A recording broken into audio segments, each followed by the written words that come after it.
Greetings and salutations, everybody. Sean here, and this is the truth about Rey and the Force. Now, Max Landis labeled the character Rey Mary Sue, and a lot of people sort of jumped on that bandwagon and started calling the character Mary Sue. Now, I personally feel that the character is not a Mary Sue because the character, to me, does not meet the requirements for Mary Sue. Now, the interesting thing about the definition of a Mary Sue is that there's no concrete definition for it. It seems to be sort of fluid. So people like to take and change and adapt in order to fit their arguments as to why a character is a Mary Sue, or a character that they feel is a Mary Sue is a Mary Sue. I don't feel she's a Mary Sue. A lot of people don't feel she's a Mary Sue, but there are a good number of people who do feel that she's a Mary Sue. Now, coincidentally, if you want to make the argument that Rey is an overpowered character, well, then I can agree with you on that to a certain extent. But as far as her being a straight up Mary Sue, I don't feel that she is.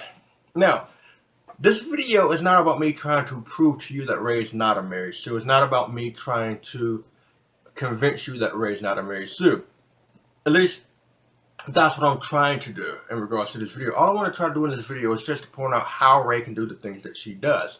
Explain that. Now, there's some people that go, well, Rey can do the things that she does because she's a Mary Sue. No, there are legitimate reasons as to why Rey can do the things that she does, and now I'm going to address those things. Also, I want to address some of the complaints that people have about Rey to sort of give counter arguments in regards to those things. Now, there are usually four main things that people complain about. There are the little nitpicky stuff, but we don't really need to focus on all those. But anyway, there are four main things that people complain about. Now, ultimately, there was one of these complaints that I think people have the biggest problem with. And I think if this one complaint wasn't an issue, I think that people wouldn't care as much about or even notice the other things. But anyway, I'll get to that later on in the video. The four complaints are Rey flying the Millennium Falcon better than Han Solo, repairing the Millennium Falcon efficient in ways that Han Solo never could, defeating a trained Force user and lightsaber combatant in a lightsaber duel, and using the Force without any training. Let's talk about Rey being able to fly the Millennium Falcon better than Han Solo. Now, Rey flew the Millennium Falcon one time in the movie, at the beginning of the movie. She takes the Millennium, she gets on the Millennium Falcon, it lifts off, it wobbles, it hits the ground, bumps off the ground, skids against the ground on the side, wobbles up, crashes to a structure, she goes up, comes down, she flies low, she does some zigzaggy maneuvers to evade some TIE fighters that are chasing them. She goes inside of a giant Star Destroyer. She cuts, and then all she does is put the gun in the upright position. She flips it like this, lining up a shot for Finn. Pew pew. That's all she does. And also lining up the shot for Finn. That was just supposed to be a cool action sequence. That's all that was supposed to be. But anyway, this is all she does. All she does is this. And people say that's proof that she flies the Millennium Falcon better than Han Solo. How many times have we seen Han Solo fly the Millennium Falcon? Han Solo has flown the Millennium Falcon several times. We've seen him outrun Star Destroyers. We've seen him evade TIE fighters. We've seen him flying through asteroid fields. We've seen Han Solo do some impressive stuff with the Millennium Falcon. Rey doing one little... It's not proof that she flew it better than Han Solo. It's not as though they took Rey and Han Solo to an obstacle course with the Millennium Falcon, had them both fly, and Rey beat Han Solo most, if not all, of the time. Rey just flew the ship one time, and it was impressive, but that no way proves that she flies the Millennium Falcon better than Han Solo. People complain that Rey can fly in general because, there's no build-up or backstory in regards to Rey being able to fly anything.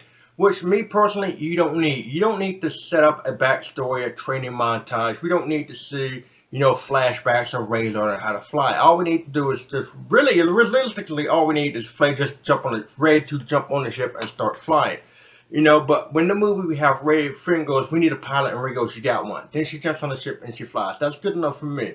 Now, incidentally, somebody had brought up a point to where in storytelling you generally need a rule of three. I may have the terminology everything wrong, but the concept was a rule of three. You explain, you mention something three times, and he has somebody do it, and that makes it believable for the audience. For example, for Luke Skywalker. Luke Skywalker, he mentioned that he could fly 3 times. He mentions Han Solo that he's a good pilot. He talks about flying through Beggar's Canyon back home. His buddy says that my buddy Luke is the best pilot from back home. And then he flies. And somehow that makes it believable for the audience. But to me, that says more about the audience and their skepticism and their inability to immerse themselves into the story, into the characters. Also, incidentally, I find it very interesting how people will take something, they'll accept something in one movie, but they'll overlook something in one movie, but they won't accept it in another movie. For example, here's the story. Ray, she goes, I'm a pilot. She flies. People are skeptical about it. But I think their skepticism really comes from somewhere else. Again, I'll get to that later on. But in the movie Willow, because the example I'm going to bring up, even though it's a long time ago, movie Willow, it's a sword and sorcery type movie, sort of like a Lord of the Rings type movie. Anyway, it stars Warwick Davis and Val Kilmer. Warwick Davis's character Willow runs across Val Kilmer's character Madmartigan, and in the movie, Madmartigan is inside of a giant cage, like a giant bird cage at a crossroads. He's there, left to die as punishment. He wants to get out. He tells Warwick Davis's character, he goes, "I'm the greatest swordsman that ever lived. I'm the greatest swordsman that ever lived." He only mentions it one time. And then we see him get free from the cage. He picks up a sword. He combats several opponents, defeats them all with ease. And there's your proof that he's a good swordsman. Warwick Davis's character Willow even goes, "Wow, you are great." So here's a situation where you're introduced to a character. They state they can do something. They do something. They do it. And nobody complains. Then you're introduced to a character. They say they can do something. They do it. Everybody complains.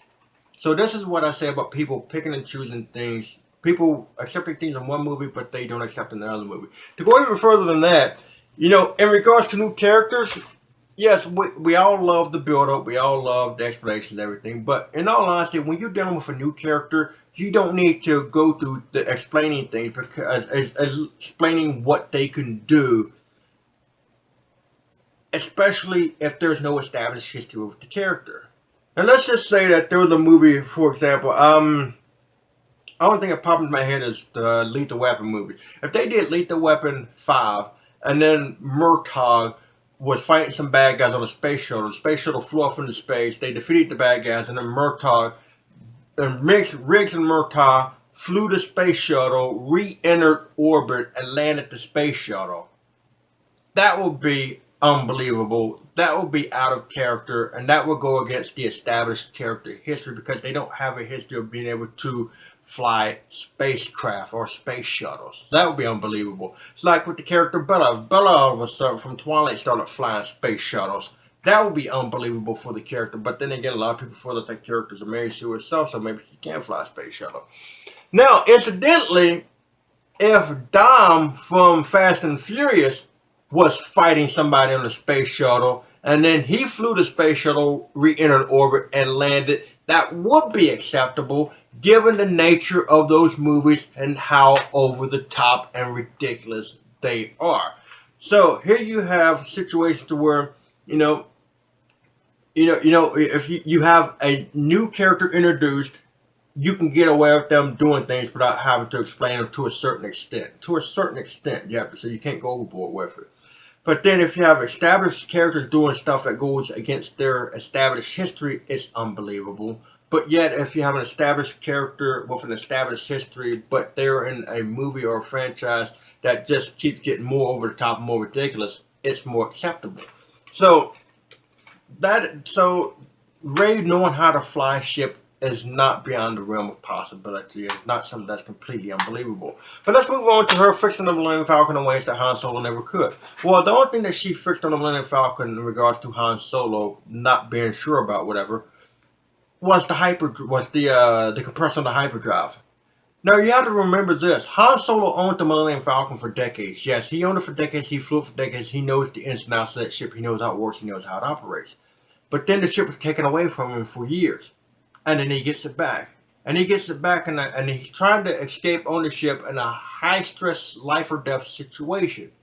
So he forgets about the compressor, which was added after the ship was taken from him. Now, first and foremost, the hyperdrive malfunctioning, not working, that's a running gag in the Star Wars universe. So, realistically, the hyperdrive thing was put on there to further that running gag. It wasn't to show that Rey's so much better than Han Solo. It's just to further that running gag. And Ray points out the compressor. All she does, she goes, compressor. Why? Because Han Solo overlooked it. He forgot about it. Yes, he knows the compressor when he got on the ship. Why? Because it's his ship. He knows everything about the ship. But when you're in a high stress situation, he's wanting to get out of there. Well, he's immediately going to go into autopilot mode to where he's in a habit of doing things a certain way. And if he's in a habit of doing things a certain way, he's going to forget about a piece of equipment that was added on his ship in his absence. Whereas Ray is more ingrained in her memory that the compressor is there, so she just reminds him about the compressor. And that's generally it. And of course, there's the other scene revolving around the compressor where Han Solo goes, we need to fix the hyperdrive. If we don't, we're going to explode and all this other stuff to a million pieces or whatever the case may be. And then Ray just yanks the thing out, and then Han Solo goes, what did you do? And Ray goes, I bypassed the compressor. And then, of course, Han Solo sort of, and it's kind of weird because I think the compressor itself was supposed to bypass something, and then she bypassed the bypass, if I'm right. But anyway, what I love about that scene was just the reaction, because she's all happy and smiling, she's all beaming and glad, and of course Han Solo's reaction is, oh. And then he gets up and leaves, and Ray's just like, it's just an odd, awkward situation. But anyway, again, here's a piece of equipment that's on Han Solo's ship that he's not aware of, or he's not accustomed to. He's not accustomed to having to deal with. Because the Millennium Falcon breaks down so much that he probably has a checklist that he goes through. Well, this is wrong. Well, I know what I'm going to check first. I know what I'm going to check second. I know what I'm going to check third. So he's in the habit of doing things a certain way. And if you alter something about the ship, then that throws add a new element, then out of habit you're going to overlook it. That does not prove that Ray knows the Millennium Falcon better than Han Solo. And also people complain that Ray was finishing Han Solo's sentences whenever they were talking about fixing the Millennium Falcon.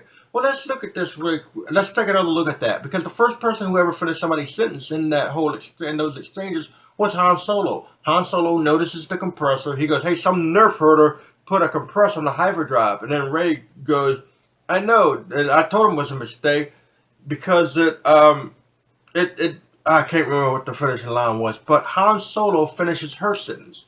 And after that, they're finishing each other's sentence. That doesn't prove that Rey knows more about the Millennium Falcon or that she's a better mechanic. It just shows, it does two things. One, it helps to further establish that Rey knows what she's talking about, because her and Han are on the same page in regards to how to fix things. But also, it just shows, again, it shows that her and Han, it's just two mechanics who are on the same page. Two people who know how to fix things, they're on the same page. But realistically, it's to establish Rey's ability as a mechanic and what she can do. That's the whole point of that. It doesn't prove that she can do anything better than Han Solo. Now, I think a lot of people have this hang up in regards to the Millennium Falcon. They think that Millennium Falcon is Han Solo's ship. So he's the only one that should know how to fly it. He's the only one that should know how to repair it. He's the only one that should know how to do anything. Well, in regards to Rey. But no, nobody complained about how somebody was. Nobody asked how the Doobie Brothers or whatever they were, how they put the compressor on the ship to begin with. Nobody, no, they say the Millennium Falcon is such a unique ship that only Han Solo knows how to fly it, or people he teaches how to fly it, knows how to fly it. Well, if that's the case, no, Han Solo had the ship. Then it was taken by this person. Then it was stolen by this person. Then it was stolen by this person. Then it was taken by Rey and returned back to Han Solo. So how did these three people fly the ship? If the Millennium Falcon is such a unique ship, such a unique ship full of such alien technology that you need special training to fly it, how did these three groups of people fly the ship individually? Again, it's people nitpicking and fishing for excuses to try to discredit the character of Rey. Now, let's get into the and also you have to remember Rey's mechanical ability. She's a scavenger on a planet, scavenging parts from down spacecraft. Now, obviously, she's going to have to know what she's doing. She's going to have mechanical ability to do that. She's going to have to be able to recognize which parts are what they do, how to remove them, how to install them, which parts are valuable, which parts are not valuable. If Rey didn't have any mechanical ability, she would just be going there and just grabbing any and everything. She'd just be grabbing scraps and taking them back. No, she obviously has to know her stuff in order to be able to do that job, in order to be able to obtain portions so that she can survive and she can have food to eat. So to sit there and say that to question Rey's mechanical ability is just stupid, because there's plenty of things to establish that she's a good mechanic, and there's nothing that establishes that she's a better mechanic than Han Solo. Now, moving on to the lightsaber battle, and this is pretty interesting because I'm going to have to explain part of this, but then I'm going to have to jump over to the use of the Force. Now, it's established in the movie that Rey can take care of herself, and it should be believable that Rey can take care of herself. Well, once she has a little skirmish with the two guys on Jakku, that's to establish that she can fight. But furthermore, a lot of people complain that Rey knows how to fight, because they go, well, Luke didn't know how to fight. Luke had trouble with the Sand People. Luke didn't know how to fight, but Rey knows how to fight. If Rey would have been on Tatooine and the Sand People came to her, Rey would have beat them all up. Of course she would have beat them all up. Why? Because Rey is not Luke. Let's be honest with you. Luke is a coddled farm boy, all right?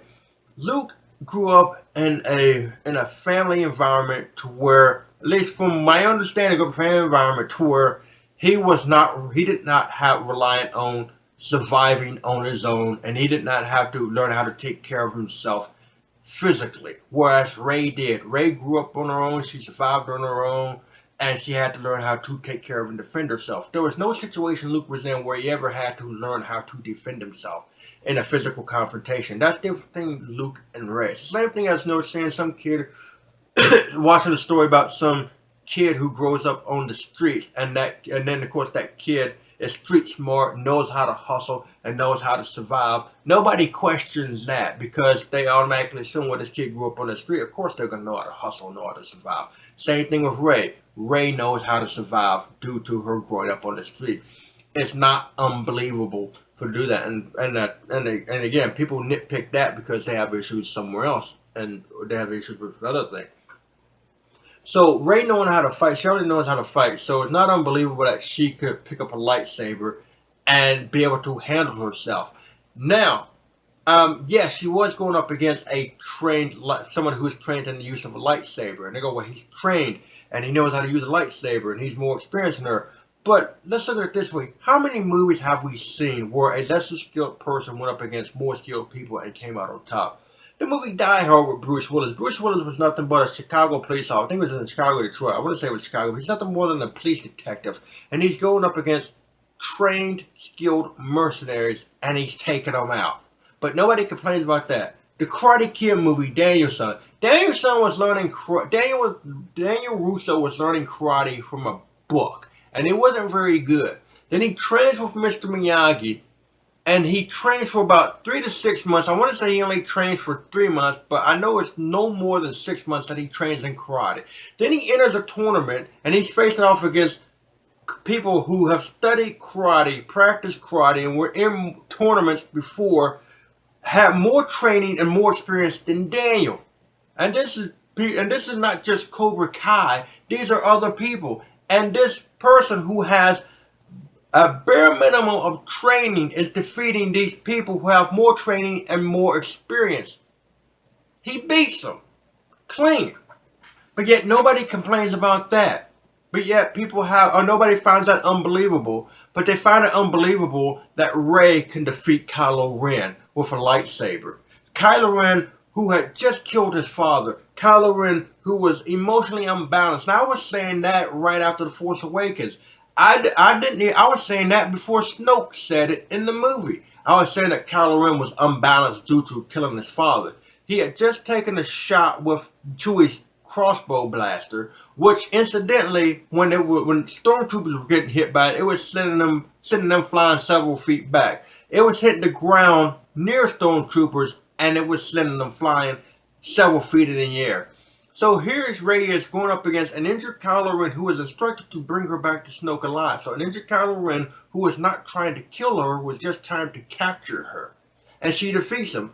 But also you need to realize this too. There were 3 times that they came into conflict with each other. The first time early in the movie was she's shooting at him and he's deflecting the blast and he freezes her with the Force and he reads her mind and she has information that he needs, so he knocks her out and he takes her. The only reason why Kylo Ren took her was because he saw value in her at the time. If that wasn't the case, who knows what he would have done to her. He could have killed her, he could have left her, he could have done anything he wanted to her.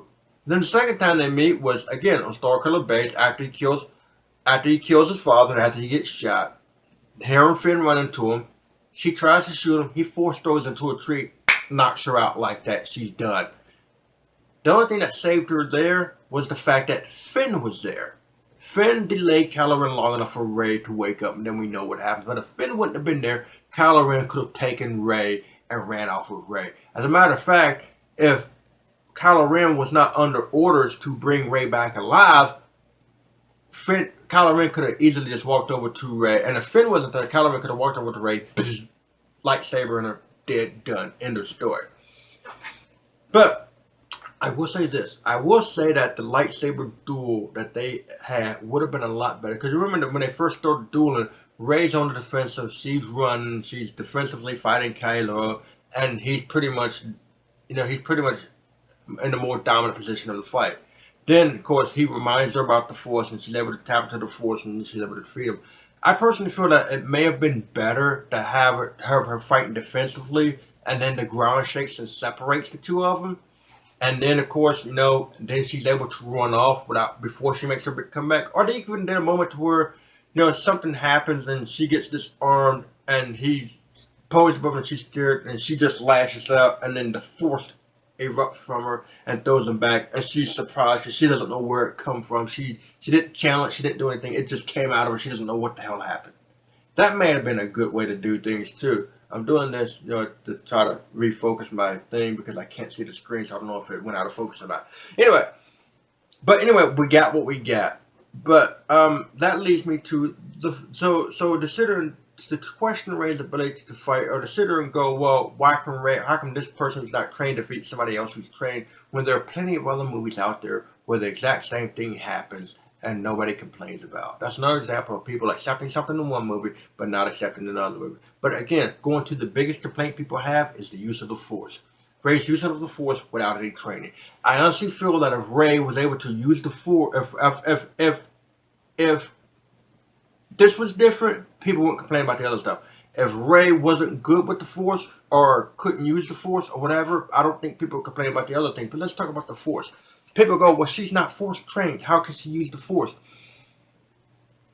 I always said that the Force was working its will through Rey. That's what I always said. After The Force Awakens, I always said the Force is working its will through Rey. And incidentally, there was this one scene in The Force Awakens that was where she mind controls 007 that I went and I had this reaction of, what the heck? Come on. But then later on I started thinking about it, like, wait, it's possible because the Force working right through it. And incidentally, I love the way that scene is shot too. Because you see Rey strapped down and she's struggling to get out of the thing. And she's struggling, and then she stops. And then she sort of like, not zones out, but she has this look of realization on her face. Like this strong intuition comes over. It's almost as if something is whispering in her ear. And if you see the way the scene is shot, let me pick this up and do this real quick. Hope I don't mess up anything. But the camera sort of like pans over and in on her face a little bit. Now what's good about that shot is usually that shot happens when you see somebody, they notice something or they realize something, the camera will zoom in on their face or what have you. And that's what it does with Rey, because she realizes something, she gets a strong intuition, and then she tries to use the Force. And if you notice how she tries it 3 times and she fails twice, but she gets it the 3rd time. She tells 007, you remove these strings and leave the room with the door open. But she could tell she's doing it without confidence. She's scared.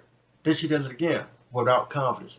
The 3rd time she does it, you see her sort of take a moment, and then she does it with confidence. It's almost as if the intuition is telling her to relax, to let go, and to just go with it. And that's one of the things they say with the Force in regards to the teachings of the use of the Force. They always say just let go and let the Force flow through you. Now, also, incidentally, just to do the Luke Skywalker comparison, remember on Dagobah when Luke Skywalker was trying to lift the X-Wing out of the swamp water and he couldn't? He tries it once, he fails once, he goes off and he sulks. He tells Yoda, you asked the impossible, he goes off and he sulks. Then Yoda does it, and Yoda is successful with it, and he sits down. Luke Skywalker, he's in disbelief. He goes, I don't believe it. And Yoda replies, that's why you failed. You fail because you don't believe. Because you don't believe in yourself. You don't believe in the Force. You don't have the faith. You don't have the confidence.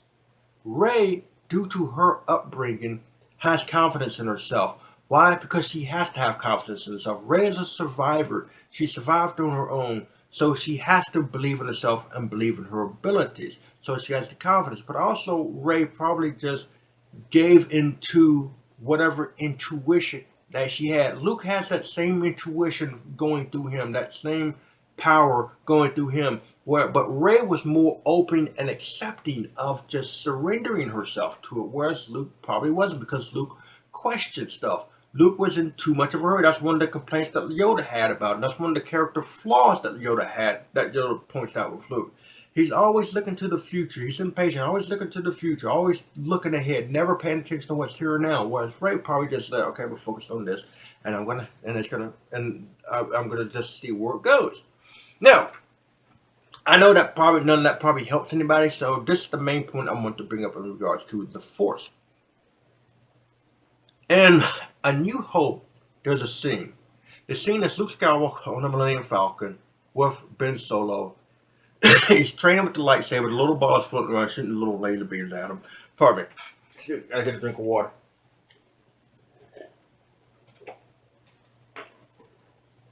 And Luke Skywalker's blocking it, and Obi-Wan Kenobi says, a Jedi can feel the Force flowing through him. And Luke goes, so it obeys your commands. And then Obi-Wan goes, partially, but it also obeys your commands. I screwed that up. Let me repeat that. Obi-Wan goes, a Jedi can feel the Force flowing through him. And then Luke responds, so it controls your actions? And Obi-Wan responds, partially, but it also obeys your commands. Pay attention to that dialogue really quick. It controls your actions partially, but it also obeys your commands. Partially. It partially controls your actions. How, to what extent, I'm not sure. Maybe it's just a very strong influence on you that makes you go, I can, let me try this, even though I've never tried or heard of it before. I don't think it's a situation where the Force works you like a puppet, but I think it gives you such a strong influence or intuition that it allows you to do things that you never knew you could or you was unaware of to begin with. And keep in mind this, all right? This is the most important thing that you need to realize. This is A New Hope. George Lucas wrote Star Wars, so he wrote that dialogue. He also directed A New Hope. So here it is, you have dialogue spoken by characters created by George Lucas in a movie George Lucas directed. Alright, because I want to make sure it's very clear, even though you understand, but I got to hammer it in. Remember, rule of 3. Dialogue written by George Lucas in a movie George Lucas directed. Spoken by characters George Lucas created in a world George Lucas invented. One more time, because I'm having issues with it. I want to be in a certain order. I'm being OCD about it. Dialogue written by George Lucas, spoken by characters he created, in a universe he invented, in a movie he directed. That is as pure as you can get. That is pure fact. That is lore. That is concrete, undeniable fact. That is all you need to know. You have absolutely zero counter to dispute that fact. It's not opinion, it's fact. Dialogue, George Lucas wrote the dialogue. The characters he created spoke the dialogue in the universe he invented, in a movie he directed. You don't get any more fact, any more close to lore. That is lore. That's it. Your arguments, your counters, your rebuttals, you have nothing. You're done. You're done. Period in the story. That explains how Rey can do. That explains how Rey can use the Force. Now, you may not like it. You may not agree with it.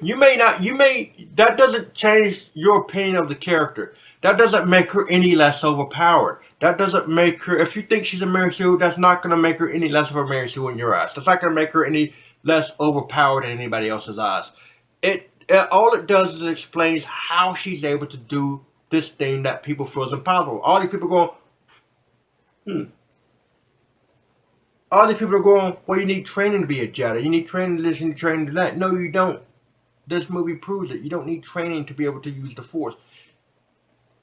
It can come natural to you, like it comes natural to Rey. Now, if you want to make the argument that it doesn't make her character compelling, or it doesn't make her character relatable, or you don't like it because there are no stakes, that's fine. You can continue to make those arguments. I'm not telling you can't make those arguments. But for me, there's nothing wrong with having a character like Rey. Yeah, we all love the characters that people love, characters that are struggle and that you have to relate to. But ultimately, for me, I don't need to relate to characters in order to like them. I've seen plenty of, all the characters that I've ever liked, I've never related to. When I was a kid, to characters I like now, I've never related to any of the characters.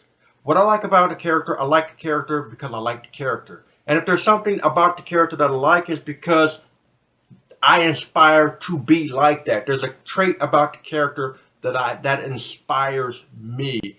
But never once do I go, hey, this character reminds me of me, or I can relate to this character, so therefore I automatically like them.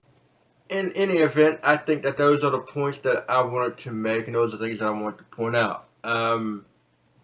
Maybe you have maybe you can agree with me on some of the stuff, maybe you don't. I don't know. All I'm saying is I'm just putting this out there to share. You make of it what you want. But yeah, that's all I have to say about that. So yeah, thank you for watching the video, and I'll catch you on the flip side.